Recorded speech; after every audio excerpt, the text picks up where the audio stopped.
What's up, y'all? It's your girl Sakina, and I'm back with another review. This is my review for Ready to Love. This is season 8, episode 3. Okay, listen, I told you I was gonna come back and I was gonna have my hair done. Now I ain't dressed, okay? Because I got somewhere to be. I'm still on the clock at work. It's 4:45 right now. I'll clock out in 15 minutes, and I need to get this review up to y'all and get dressed. I'm probably gonna put on a little freakum dress. You know, it's been a minute since I wore a dress, and I'm feeling moved to do that today because at first I had a dressy top and some pants from Zara that I was trying to wear, but I'm like, I think I want to, freakum dress is in the back of my head, so I'm feeling like I need to, to be or not to be, get me a dress, Now pass me my dress. You feel me? Anyway, I'm just glad, y'all, because y'all know I cut my hair from faux locks. These are the parts that I cut. I cut them on both sides of my part. But you can barely see them. Well, shit, I didn't shoot. Sorry. Already then, but, I put it back. Y'all can't see it no more for real. So, yeah, I was like, okay, let me just wear the little bang and see what happens. Anyway, let's go ahead and get into this review, child, because like I said, I got stuff to do and I need to go ahead and get this out.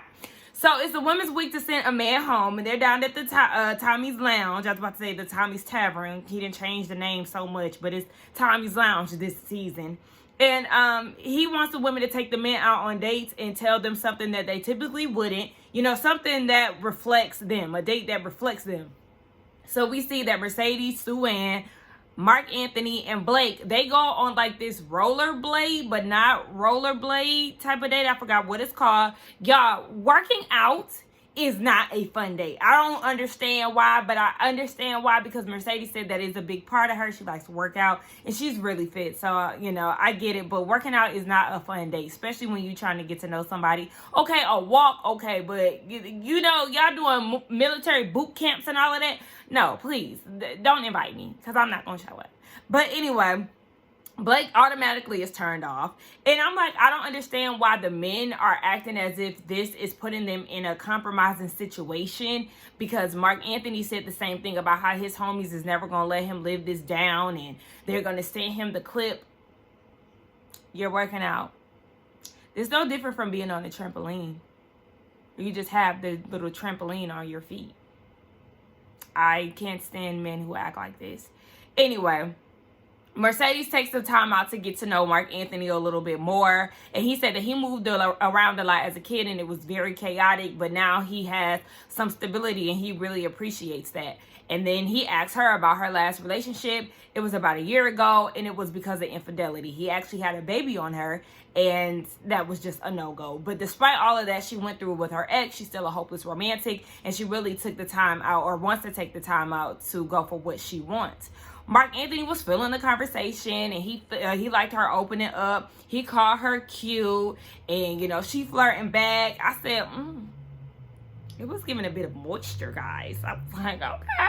Mercedes is very, very pretty. I love her confessional look. Her confessional look is just really like, it showcases her beauty. But in the scenes, I want her to relax on the eyebrow makeup. It's too heavy, it's too dark, it's uneven, it's not flattering to her face, because y'all know brows really shape the face. And once them brows are done, honey, you can't tell the girls nothing. Bare face is sitting, it's glowing, it's there, it's hitting. But what you're doing with your brows are no. And I mean, my brows need to be done, but I like more of a natural lash, that too. But I like more of a natural brow. I don't really like to go too dark with it. But anyway, I just need her to go ahead and get that together. I totally forgot that Sue Ann and Blake were a part of this date. They were, and they were talking about absolutely nothing. I was not here for it. He nicknamed her Susu, and I was like, so. I did not care. He said he's been there, done that with the kids, the marriage, and all of that. So he's really trying to find somebody that aligns with him. Sue Ann loves the nickname and she wants to get more into combo with him to see if the chemistry is there. Okay, I'm just not feeling the two of them having conversation in general. Moving on to the next date, we see Cynthia and Andre. They're at a sip and paint. And she said that she's blushing, and he said that he might have a... Wait. Oh, when she's blushing, then that means that the person might have a chance. She said she really can't put her finger on what it is about Andre, but she likes him. I said, I don't know what it was that, made you gravitate towards him, because if we gonna, do an outside looking in type of thing, baby, you couldn't even come my way with that little Michael Jackson curl, that puff ball, and then, the rest of the hair that you couldn't get in the puff ball hanging out in the back. Like I said, that is something that your mama used to put you in when you was 1 year old, one and down, when you was going through that awkward phase. You had that big patch in the back of your head because your hair just wasn't growing evenly as a child. That's why I say he looked like a 1 year old toddler, because his hair, you know how kids' hair be ate out in the back. Y'all, anyway, she can't put her finger on it, but she like it. So, she asked him, what is he looking for in a woman? He said companionship and compatibility. He likes a womanly woman, real soft and, dainty like. So she was like, okay, so what if you come across a woman who really doesn't know what that looks like, or wasn't that soft because of the things that she dealt with, and life just never gave her a real man experience? Like, would you be patient? Would you teach her? And he was like, yeah. She said that she can be defensive, but she really likes to weed out the crap that's being approached to her. And she was like, you have to tear down that wall in order to see the soft side. And he asked her, are you receptive in a relationship? And she said, yeah. Initially, she wasn't like that. And she felt like she was robbing herself of the experience because she did not open up. But now she is very, open and receptive when it comes down to it. And she got very emotional. And she didn't want to cry on camera. But, she said she really doesn't do this. So, she was really trying to hide her tears. But I really appreciated it. Even the way that he handled her in the moment. Like, he even gave her his sleeve to cry and wipe her tears and stuff. I thought that was really sweet. And even in his confessional, he was saying that he does appreciate her being open and vulnerable and sharing that part of her heart with him. And he was basically going to handle it with care. But I was like, okay. Now, Cynthia said that she was feeling like he's the one. And I said, hold on, wait now. Now, hold on. Because we ain't even had the big conversations yet. Yes, this was a nice conversation. However, we have not talked about finances. We have not talked about children. Yes, a lot of people have called out the fact that he's the entrepreneur and he has not really pinpointed what he does for a living to bring income in. So a lot of people think that he's broke. Honey, let's pump the brakes. Y'all know how I feel about the girls going full speed. No. But overall, I will say that I do feel like this date, out of all the dates that we watched throughout this episode, I feel like this was the most genuine one and the most productive one, because I like how they had a constant back and forth with each other and that they were both asking good questions and engaging. So I was like, okay, I see something here, but you can't just be like, I'm rooting for them off top, because you just never know how these things can go when it comes down to Ready to Love. My girl Corvette, she decides to take, I was about to say sorbet, for Reese out on a bike date. And I was like, okay, why you ain't invite Demario? Like, why you ain't invite this old man? And y'all was right. Like, I didn't even put two and two together when I said last week that he was 44. It didn't dawn on me. Y'all done seen my mama on here before. My mama is 48. A fresh 48. She just turned 48 in December. That man look older than both of my parents. They both of my parents 48. He look older than both of them. He look like he in his late 50s, early 60s. If we gonna keep it a buck. Cause as soon as he walked in with Mark Anthony, I was like, who granddaddy? And even the way that he talks is very old like. Child, we don't believe you, Fabrice. Anyway, they have biking in common, so that's the reason why she invited him out. He thought that she was going to be real prissy and not want her hair to blow in the wind and all of this. So they sit down and have a conversation. And she wants to know about his business.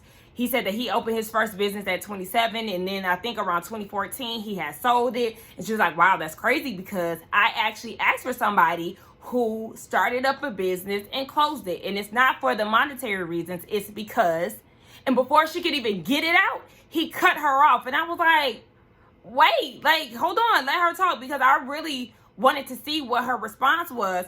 And he said that he thinks it's because he cut her off and felt like, it is because of the money. And you don't have to lie to kick it with me, because I already know your style. I already know what's up. That's what he was giving off. But like I said, I was annoyed because I wanted to really hear what she had to say.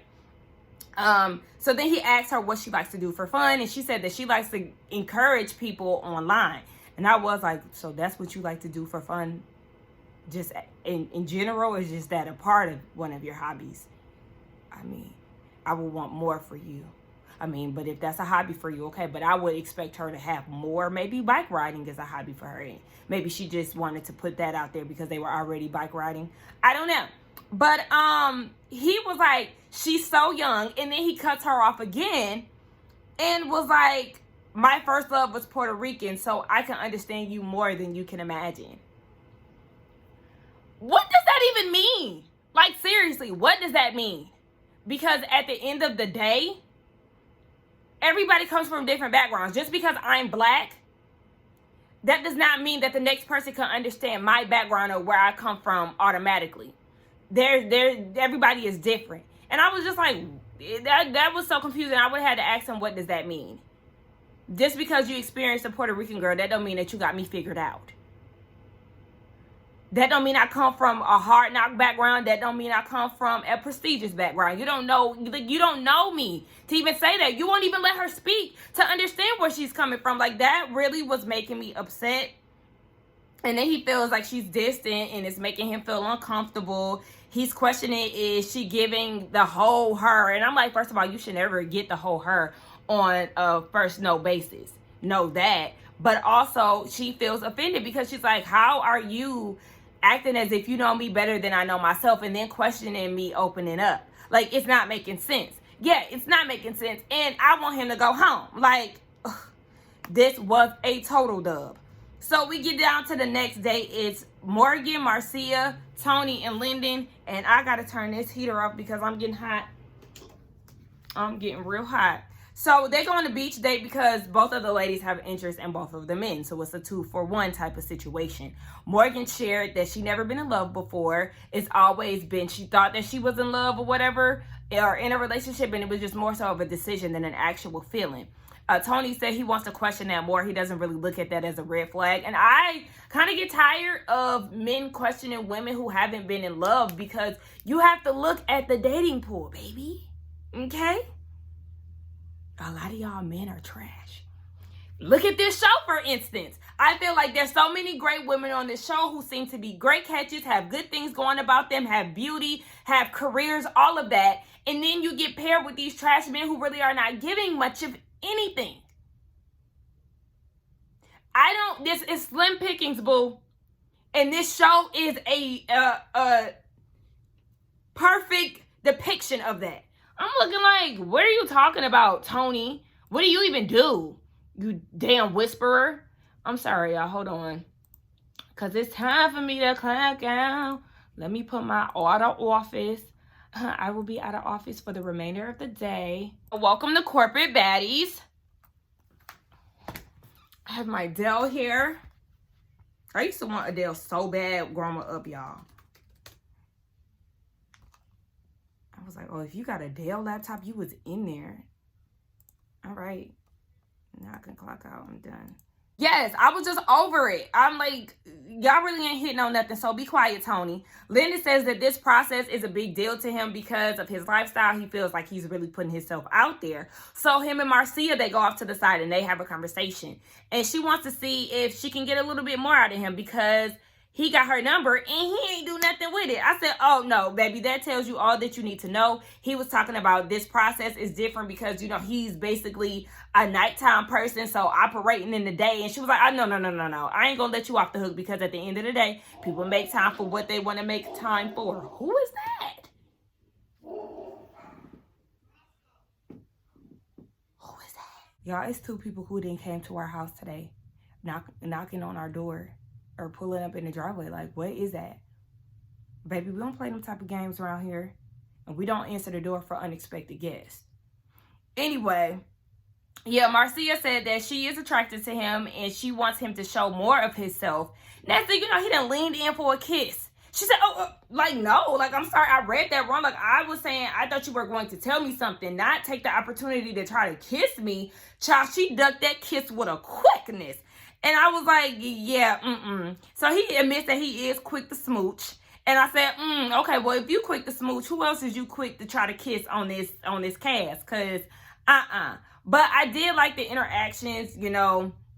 They seem to get over the rejection of the kiss really well. Marcia said that, you know, she didn't want him to crawl back into, you know, I guess his bubble or whatever. She said she just really wanted him to just know that, yeah, no, you can't just be kissing me like that. So then we see Tony and Morgan, they're flirting. And I don't know, his voice is starting to annoy me, y'all, because, you know, he be talking like this. And, you know, he feel like he can get the girls because he be coming at him all smooth. And, you know, he got that northern accent. You know what I'm saying? You're really starting to get on my nerves. And, yeah, I do see the little fill-in here BS that you got to stop. Stop it right now. So then he wants to know what kind of man that Morgan needs in her life. She wants a man to make her feel safe and secure. Also, she was asking him, what kind of man can you be in my life? And he was like, you know, a man that makes you feel safe and secure. Also, with his relationship with God, he wants to enjoy each other, vacation together, cater to her. And she said, you know, she loved that God talk. So, you know, that was doing something for her. I said, that's his way in. He did that with Marcia, and he doing that with Morgan. Yeah, he getting him with that God talk. But she said she got to keep her good eye on him because he does have a way with the ladies. Yeah. Tony just would not be on my radar. It's something about him that's just not doing it for me. At first, I was here for his laid back personality, but then I was like, that whispering and like, you could tell that you think that you're doing something with that little voice of yours. Jeffrey and Demario, they go horseback riding. And, you know, he was like a little like, you know, it's Miami, it's the summertime, why be horseback riding? But I like that he didn't do too much with it. You know, he got up on that horse and they was galloping off into the sunset. Well, Jeffries was giving her a hard time, child. I said, I would have been like, put me down, get me down, because one thing I do not need is for Lassie. Ain't that Lassie? Ain't Lassie a horse? Whoever, I don't need this horse to take me down to the ground. And did y'all notice the hug that Demario gave Jeffrey? You know how you give a hug to somebody you like, you know, you embrace them. Demario gave a lean and he went like this. There was space, like he was at an angle like this. I was like, what's up with that? I don't know.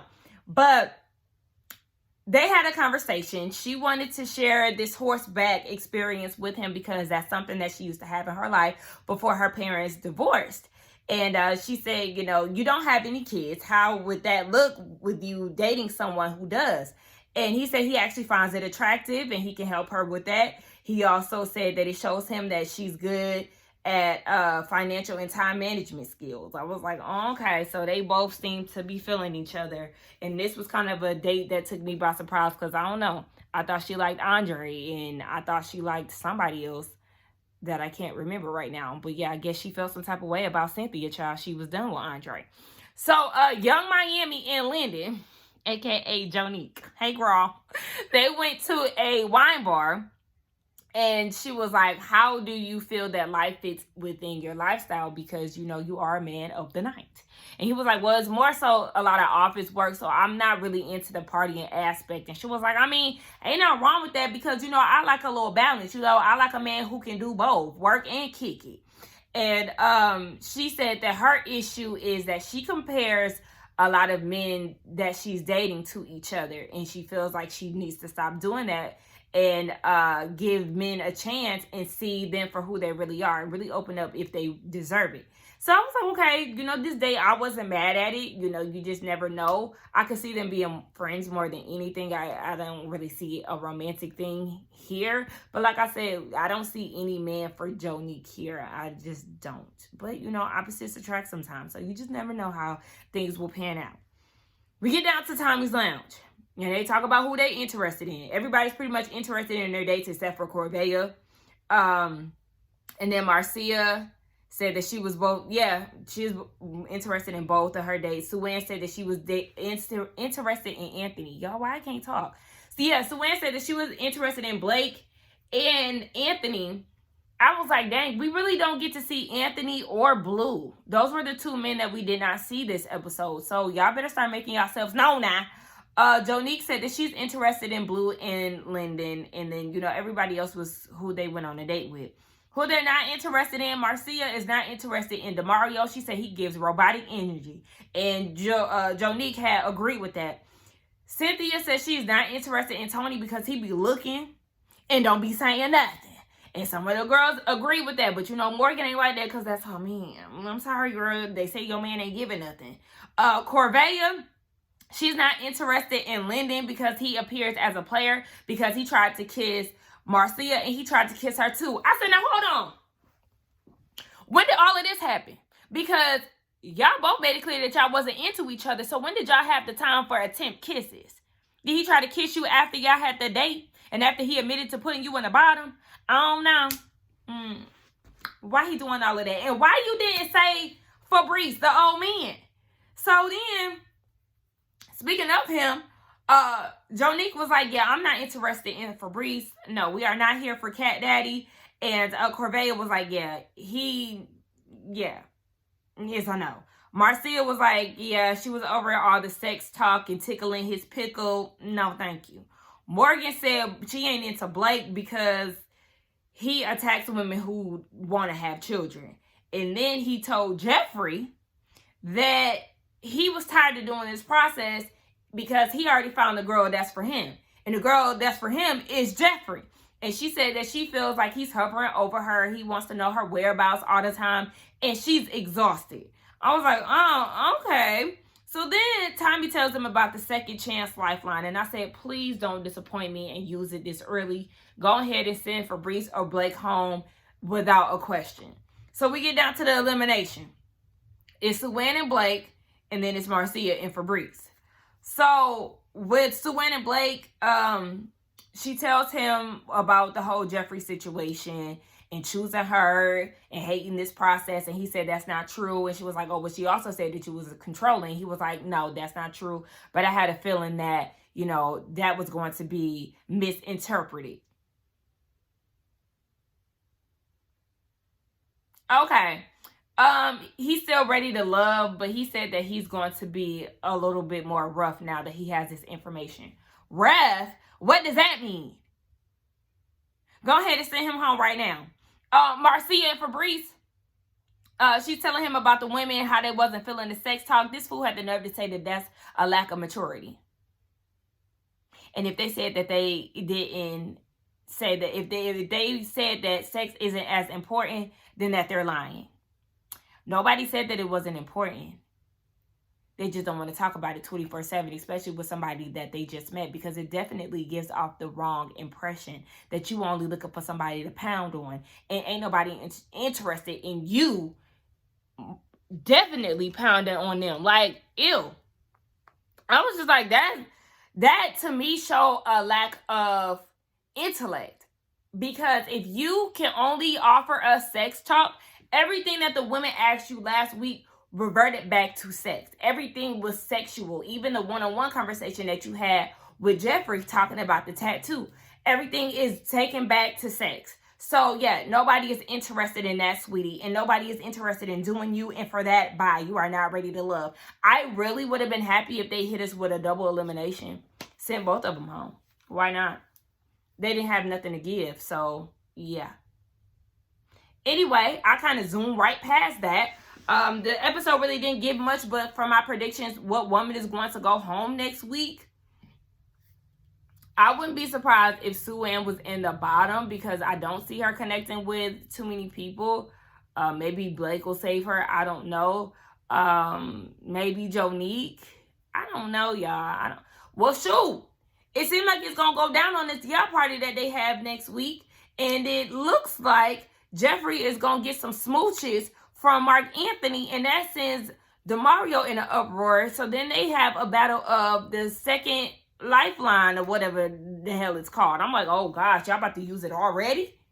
But then again, like I said, it's more women that are more of a catch than men, because, you know, a lot of men are trash. Like, I want to get to know Anthony more, because I do feel like, you know, he might have something to offer the women. Maybe even Blue too, because he's real laid back. Maybe Jonique can get with Blue. Shoe. She can attract all the men that got the nightlife. And Anyway, yeah, all the men that got something going on with the nightlife. But yeah, I don't really know. I can say Sue-Ann, and I'll say that because she really doesn't have that much camera time and connections. Y'all let me know. Let's get down in the comments and talk. Don't forget to like, comment, and subscribe to my channel, and I will see y'all in the next one. Ooh, giving too much of my chest. Bye.